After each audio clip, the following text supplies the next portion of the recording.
Memasuki usia ke-63 tahun pada tanggal 24 Desember ini, PT Pusri Palembang yang merupakan anak perusahaan PT Pupuk Indonesia melaksanakan berbagai kegiatan.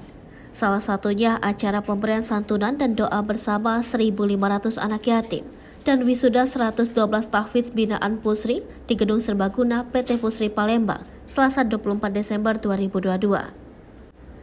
Kegiatan ini bekerjasama dengan BPM Al-Aqobah 1 Pusri ini dan merupakan wujud kepedulian PT Pusri Palembang kepada masyarakat dan rasa syukur Pusri karena masih tetap bisa beroperasi, bersinergi, memberikan kontribusi mendukung pemerintah dalam program ketahanan pangan nasional. Lampung, Jakarta, dan juga Bali, sehingga barang-barang yang ada di sini akan terus.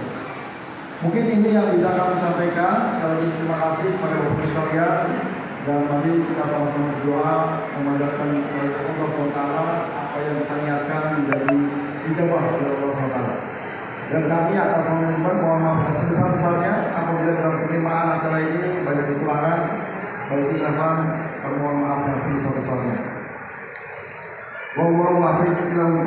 Wassalamualaikum warahmatullahi wabarakatuh. Kami sendiri akan melaksanakan pemberian santunan secara simbolis kepada nama perwakilan penerima santunan. Untuk yang pertama kami panggil Zaki, kemudian Adi, dan juga Panggung untuk melaksanakan